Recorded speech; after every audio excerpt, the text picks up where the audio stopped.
Hola y bienvenidos a otro episodio de India y la Izquierda Global. Si es la primera vez que nos escuchas, por favor, pulsa el botón de suscribirte.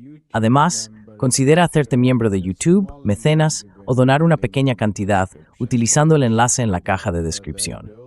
Sin más preámbulos, déjame dar la bienvenida a nuestro invitado de esta noche, el profesor Jeffrey Sachs. El profesor Sachs es catedrático en la Universidad de Columbia. Es economista, analista de políticas públicas y una voz importante en geopolítica. Profesor Sachs, bienvenido de nuevo a Ezqueñao San. Encantado de volver a estar con vosotros. Gracias. Ha pasado más de un mes desde que comenzó la guerra y te recibimos justo al principio. ¿Cómo describirías lo que ha ocurrido durante el último mes aproximadamente?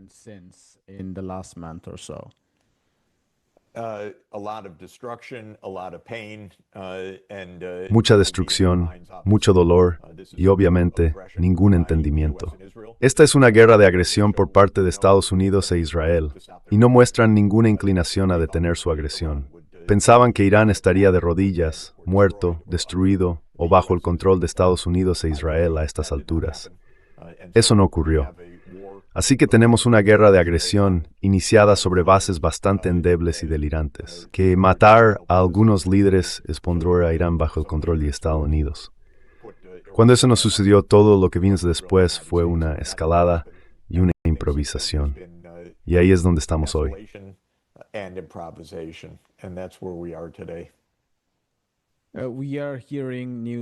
Estamos oyendo noticias sobre este ultimátum de Trump a Irán respecto al bloqueo del estrecho de Hormuz.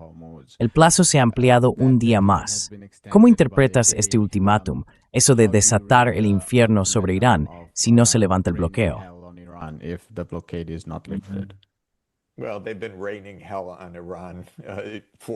Bueno, han estado lloviendo bombas sobre Irán durante las últimas 4 semanas. Así que la idea de que ahora nos vamos a poner serios no es realmente seria. Trump está loco y lanza su infierno sobre todo el mundo día tras día. No me tomo a la ligera lo que dice, pero tampoco creo que hasta ahora se haya actuado con guantes de seda. Israel y Estados Unidos han estado asesinando, matando y bombardeando por todo Irán durante las últimas 4 semanas. Creo que es probable que sigan haciéndolo. Creo que es probable que Irán siga teniendo capacidad de represalia y que continúe causando graves daños en Israel y en los países del Golfo. Así que veo que esta guerra continuará. No creo que el ultimátum de Trump signifique gran cosa.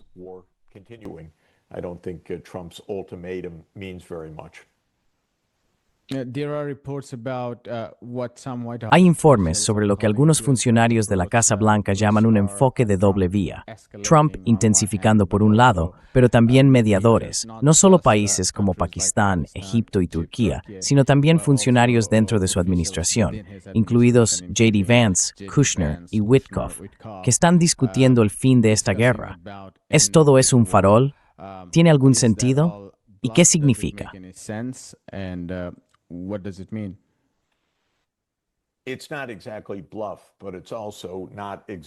No es exactamente un farol, pero tampoco parece que vaya a tener éxito. Kushner y Witkoff, vale, eso lo dice casi todo. Son archisionistas con un historial nulo. Si siguen formando parte de este equipo negociador, casi con toda seguridad significa que no hay una negociación real en marcha. Así que no me lo tomo en serio. Además, Trump solo tiene una forma de negociar, que es: te golpeo en la cara, te doy en la cabeza, te hiero, te amenazo de muerte y luego digo, ahora estás de acuerdo, Kenneth. Y si no estás, te elimino. Ese es prácticamente el único juego.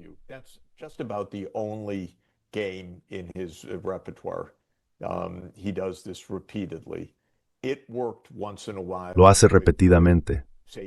A veces le funcionaba, por ejemplo, con los trabajadores sindicalizados que instalaban la fontanería en sus edificios.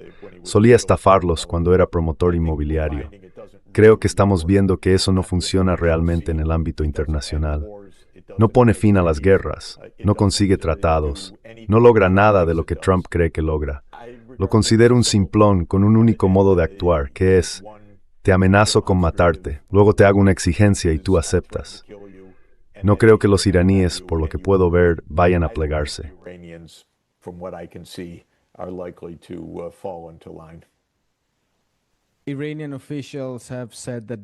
Los funcionarios iraníes han dicho que no están negociando directamente, pero han respondido a diferentes propuestas procedentes de varias partes del mundo. Mientras esto continúa, fragmentos de esos informes van apareciendo en los medios de comunicación. No tenemos una visión completa, pero se está hablando de un fin permanente de la guerra. Ahora, los medios occidentales, igual que hicieron con Ucrania, están hablando de un alto el fuego. Y personas como tú y muchos otros que han debatido sobre el conflicto entre la OTAN y Rusia, tuvieron que explicar una y otra vez que un alto el fuego y un fin permanente del conflicto no eran lo mismo en el caso de Ucrania. Eso implicaba básicamente revertir la falta de neutralidad de Ucrania y también desmilitarizar el país para que no representara una amenaza para Rusia.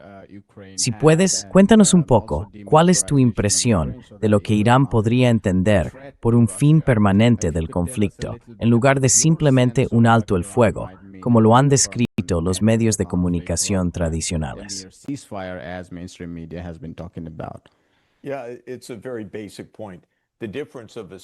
Sí, es un punto muy básico. La diferencia entre un alto el fuego y un fin permanente del conflicto es que un fin permanente requiere analizar las causas del conflicto y que Estados Unidos e Israel hagan algunas concesiones. Mientras que con un alto el fuego la idea es que cesen los disparos, Donald Trump anuncia una gran victoria. Y en realidad, nada ha cambiado respecto a la capacidad de entrar y matar iraníes cuando quieran, asesinarlos cuando quieran, atacar sus bases cuando quieran, sin ningún coste para Israel, con impunidad, por todo Oriente Medio. Así que hay una gran diferencia entre un alto el fuego y una paz real.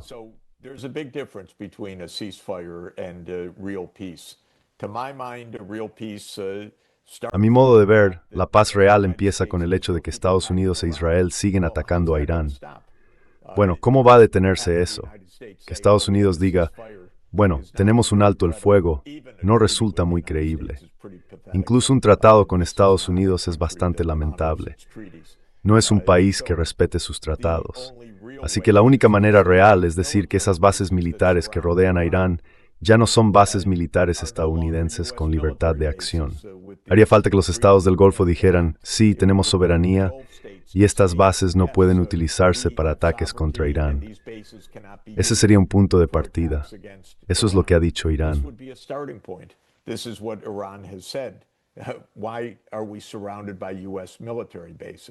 ¿Por qué estamos rodeados de bases militares estadounidenses? Creo que una paz permanente requiere un Estado de Palestina junto a un Estado de Israel. Sin eso no hay paz. Israel simplemente persigue su agenda del Gran Israel. Invade el Líbano, ataca e invade Siria, actúa con impunidad. Por cierto, no hay seguridad para Irán mientras Israel actúe con impunidad, respaldado por Estados Unidos.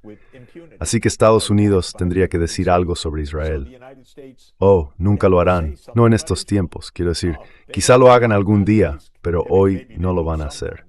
Y eso, en mi opinión, significa que Estados Unidos no va en serio. Por supuesto no va en serio.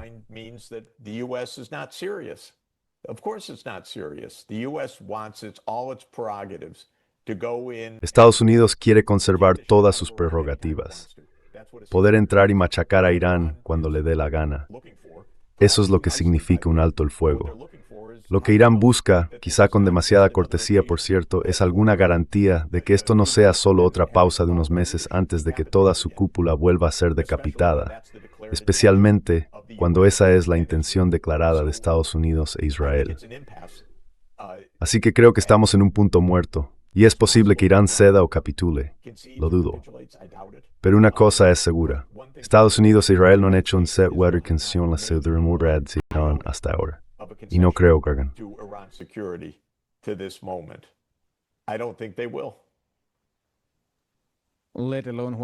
Y ni hablar de lo que estás diciendo, que es el fin permanente de las bases estadounidenses en el Golfo Pérsico y en otros lugares, y en el fin de la ocupación en Palestina.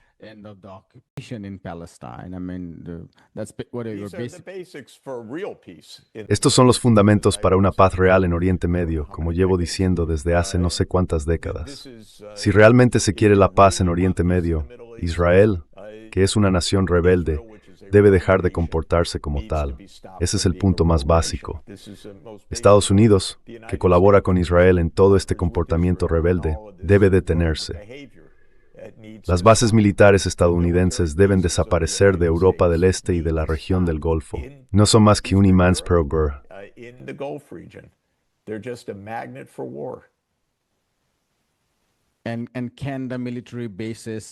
Pueden desaparecer las bases militares en los países del Golfo, en particular, sin una transformación significativa de las estructuras gubernamentales de esos países, dada su larga historia de dependencia de la seguridad estadounidense. Como mínimo, también podemos reflexionar sobre los patrones de inversión, toda la historia de los petrodólares y así sucesivamente. Eso también plantea interrogantes sobre la continuidad del propio dólar. Si estos países dejan de comprar armas estadounidenses y no reinvierten esos excedentes en activos de Estados Unidos, eso podría desestabilizar el dólar en un momento en que los rendimientos de los bonos han aumentado.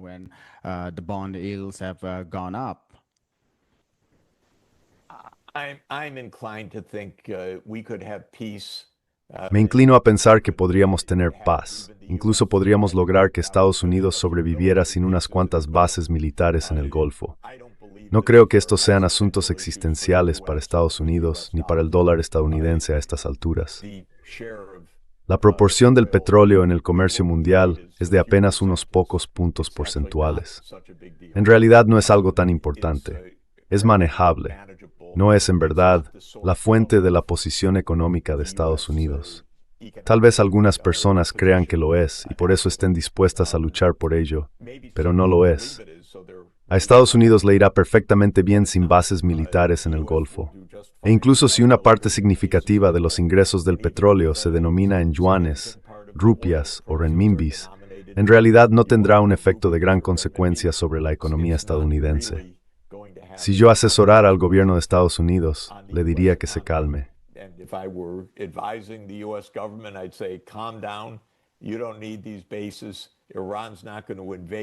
No necesitamos esas bases. Irán no va a invadir el Golfo. La Unión Soviética, que no existe, no va a invadir el Golfo. No hay razones para mantener esas bases militares, aparte de la hegemonía estadounidense, que es completamente indigna. ¿Por qué están realmente ahí esas bases? ¿A quién se supone que protegen? No hay ningún motivo. Así que creo, y por cierto, el propio Trump lo ha dicho, y le doy crédito, aunque pienso que está loco, que hace un par de días dijo, no tenemos suficiente dinero para la guerra y la sanidad, y luego añadió, tendremos que prescindir de la sanidad. Bueno, el hombre está chiflado, pero aún así tiene razón. No tenemos suficiente para ambas cosas. Así que cerrad las bases, por el amor de Dios. Los estadounidenses quieren sanidad.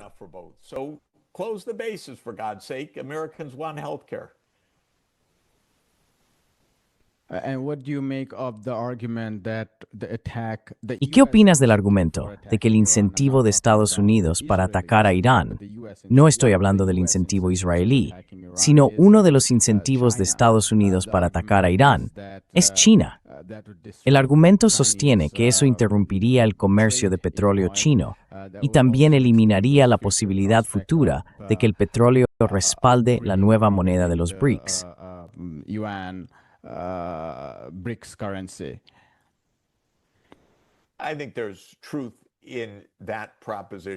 Creo que hay algo de verdad en esa proposición, en el sentido de que así es como algunos líderes estadounidenses lo ven. Piensan que si controlamos el Golfo por ambos lados, Irán y los países árabes, entonces estaremos en una posición mucho más fuerte frente a China. Creo que eso forma parte del cálculo que alguien le ha transmitido a Trump. De nuevo, creo que no solo es indigno y poco probable que tenga éxito, sino que tampoco es un análisis económico serio. Estados Unidos no está ganando la competencia con China por su supuesto control del Golfo. Actually, just today, President Xi De hecho, justo hoy el presidente Xi dijo que aceleraremos nuestra transición hacia la seguridad energética mediante las energías renovables y la nuclear en el país. Esto reducirá aún más nuestra dependencia del petróleo externo. Ese hecho que va a suceder, junto con el hecho de que Estados Unidos no puede realmente controlar los mercados energéticos mundiales, a pesar de sus pretensiones de hacerlo, significa que tener una guerra con ese propósito no es un buen cálculo. Pero estoy de acuerdo contigo en que forma parte del cálculo de los responsables políticos estadounidenses. Simplemente creo que no es un buen cálculo.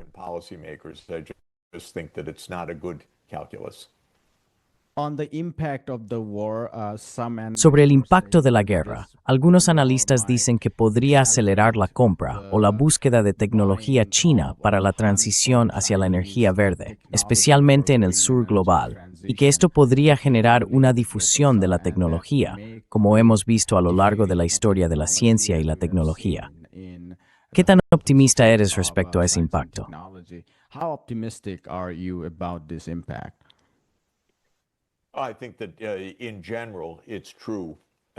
Creo que en general es cierto que esta guerra acelerará la transformación del sistema energético mundial, especialmente en las economías emergentes, hacia la energía eólica, solar, hidroeléctrica y nuclear. Llegarán a la conclusión de que apostar por el Golfo no es una buena apuesta.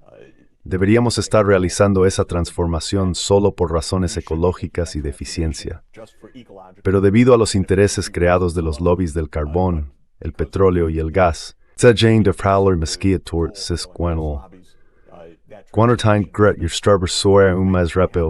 China estará en el centro de esa transformación.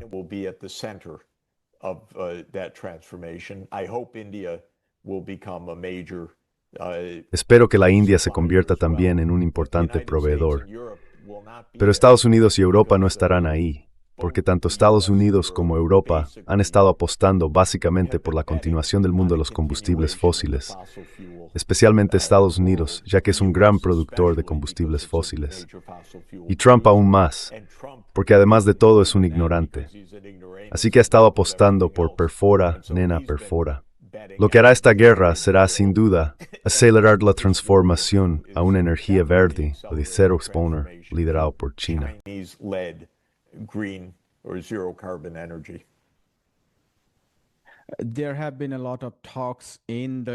Ha habido mucho debate en los mercados emergentes, así como en los países del norte, sobre la autosuficiencia, dado que esta guerra ha llegado tras una serie de acontecimientos como la guerra arancelaria global durante la administración Trump, el intento de secuestro de Nicolás Maduro en Venezuela y probablemente una guerra inminente contra Cuba, ya que las sanciones se han vuelto cada vez más duras y ahora equivalen, en la práctica, a un bloqueo. Así que, de un país a otro, estamos viendo debates sobre la autosuficiencia. Por supuesto, un aspecto de ello es la construcción de la soberanía militar, pero el otro tiene que ver con la autosuficiencia económica.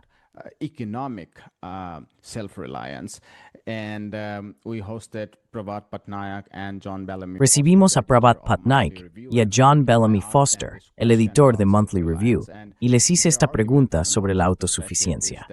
Su argumento, desde una perspectiva marxista, es que toda la era de la hiperglobalización, ya sea en el comercio o en la inversión, ha llegado a su fin y que los países podrían ahora replantearse la globalización y la apertura sin restricciones debido a las vulnerabilidades que conllevan. Tengo mucha curiosidad por conocer tu respuesta y cuál es tu aportación en estos debates sobre la autosuficiencia, especialmente para los países del sur global.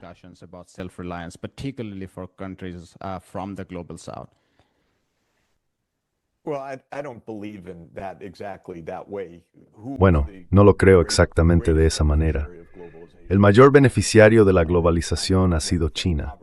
China pasó de la pobreza a una gran prosperidad gracias a una economía orientada hacia el exterior, y lo hizo en gran medida a través de las exportaciones a Estados Unidos y a Europa.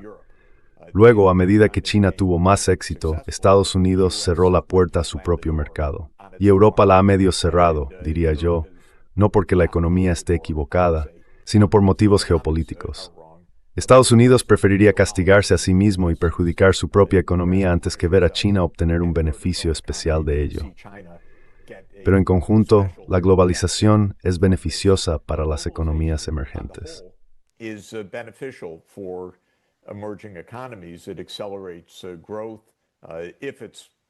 Acelera el crecimiento si se hace correctamente y de forma adecuada, como lo ha hecho China o Singapur o muchos países de la región de la ASEAN.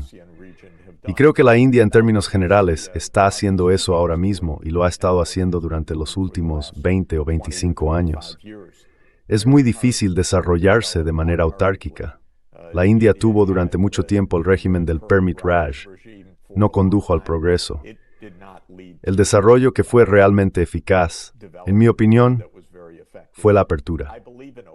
El que se está cerrando ahora es Estados Unidos. ¿Y por qué se está cerrando? Se está cerrando porque la globalización es eficaz. Es tan eficaz que está debilitando la posición relativa de Estados Unidos, no su posición absoluta, por cierto, sino su posición relativa.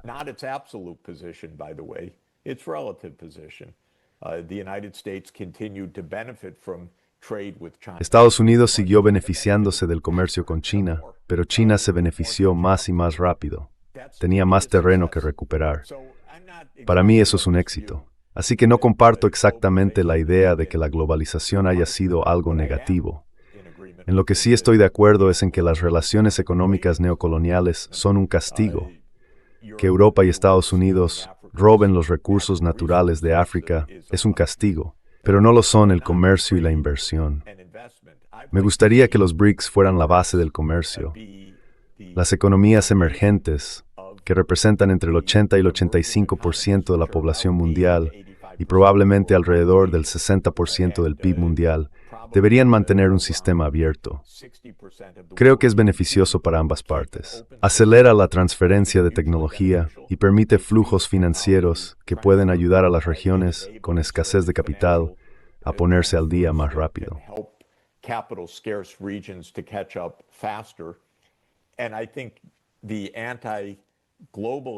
Y creo que los llamados antiglobalistas o críticos de la globalización deberían reflexionar sobre el hecho de que quienes son más proteccionistas en este momento son las viejas potencias establecidas. Y están viendo, con razón, en cierto modo, que un sistema abierto significa que Europa y Estados Unidos pierden su posición privilegiada en la historia. Es cierto, pero en mi opinión eso está bien, ese es el objetivo. Eso es lo que hace que el mundo sea multipolar. Así que así lo veo. Me gustaría que China e India mantuvieran buenas relaciones comerciales entre sí. Me gustaría que los BRICS tuvieran un sistema comercial abierto, con flujos de inversión y comercio dentro de la región. Me gustaría que África estableciera buenas asociaciones con India, China, Rusia, Brasil y otros, porque creo que eso también acelerará el desarrollo económico de África.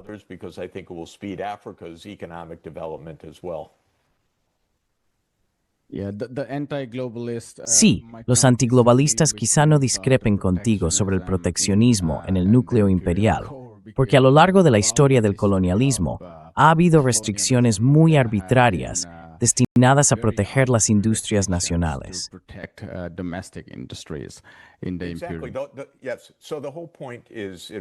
Exactamente. Sí. Así que, en mi opinión, el punto central es que el periodo de alto imperialismo, que abarca aproximadamente de 1800 a 1950 para la India, es decir, de 1750 aproximadamente, rompió por completo las economías dependientes o coloniales, sin lugar a dudas. Fue una gran era de divergencia. Pero la verdadera globalización, e incluso la forma muy imperfecta que tuvimos después de la Segunda Guerra Mundial, en términos generales permitió un estrechamiento de la brecha, un periodo de convergencia económica, no de manera uniforme, ni justa, ni nada por el estilo. Pero si las cosas hubieran permanecido cerradas, habría sido peor para China, para la India, para otros grandes miembros de los BRICS, por ejemplo, de lo que en realidad ha sido.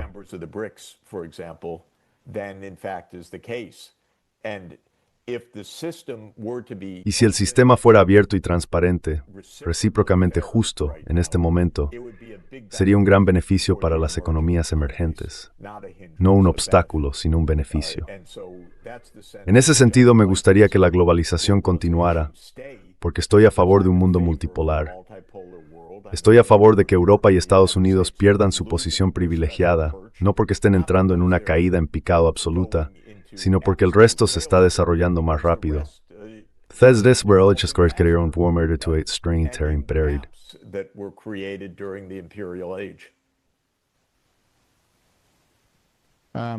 I just wanted to quickly ask you about Solo quería preguntarte rápidamente sobre tu idea de las inversiones en la era de la globalización, porque solemos hablar del comercio. Mi propia investigación muestra que, por ejemplo, en China, las restricciones a la inversión han sido muy elevadas, especialmente en los mercados de capitales.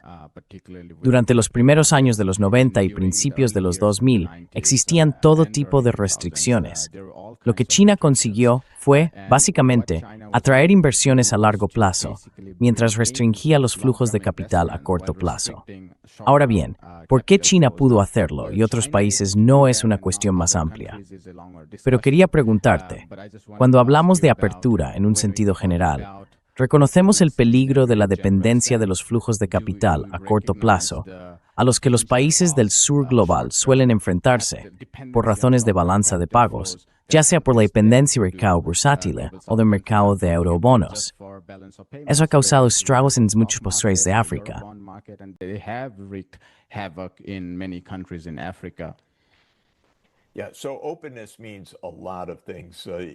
Sí, la apertura significa muchas cosas.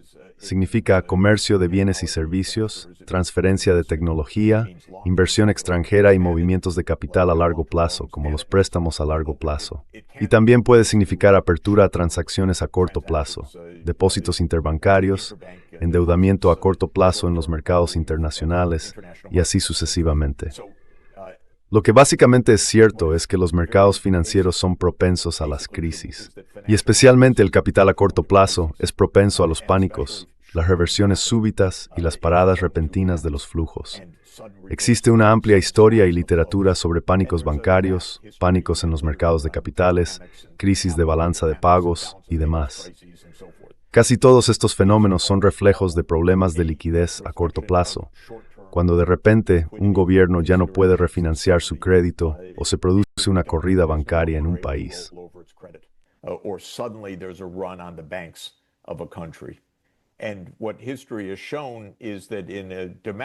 Y lo que ha demostrado la historia es que en un contexto económico interno, estas crisis deben prevenirse y gestionarse, haciendo que el Banco Central u otras instituciones actúen como una especie de prestamista de última instancia, o mediante un seguro de depósitos u otros mecanismos que eviten los pánicos o respondan a ellos con rapidez. A nivel internacional, no tenemos eso ahora mismo. El único prestamista de última instancia en el sistema internacional es la Reserva Federal de Estados Unidos, debido a la base en dólares del sistema internacional. Pero la Fed no actúa como prestamista de última instancia, salvo para los países favorecidos por la política exterior estadounidense. De hecho, a menudo actúa como instigadora de crisis en países opuestos a la política exterior de Estados Unidos. Provoca crisis. Generó la crisis de Irán en 2025. Incluso nuestro secretario le explicó todo eso.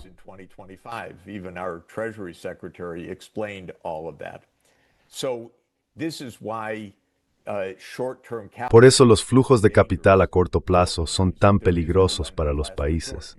No hay un prestamista de última instancia, simplemente te expones a la inestabilidad.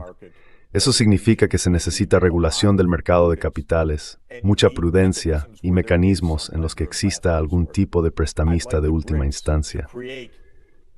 Me gustaría que los BRICS crearan algo así, algo fuera del sistema del dólar estadounidense, al menos líneas de intercambio generosas entre los principales bancos centrales de los BRICS, la rupia, el Banco de la Reserva de la India, el Banco Central de Rusia, el Banco Popular de China, y así sucesivamente, porque es necesario contar con ese tipo de prevención de crisis.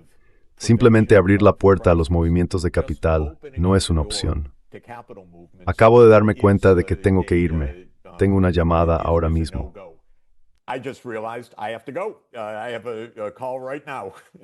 Lo dejamos aquí, profesor Sachs. Muchas gracias por su tiempo. Cuídese. Encantado de estar con vosotros. Gracias. Hi, Hola, me llamo Ayushman. Junto con Mudyar Jyotishman, hemos creado esta plataforma. Durante los últimos 2 años, hemos intentado generar contenido para las fuerzas de izquierda y progresistas. Hasta ahora hemos entrevistado a economistas, historiadores, comentaristas políticos y activistas. Si te ha gustado nuestro contenido y quieres que construyamos un archivo para la izquierda, tengo 2 peticiones para ti. Por favor, considera hacer una donación a la causa. El enlace y suscripción abajo, y si no puedes hacerlo, no te sientas mal. Siempre puedes dar me gusta y compartir nuestros videos con tus camaradas. Por último, no olvides pulsar el botón de suscribirte. Don't forget to hit the subscribe button.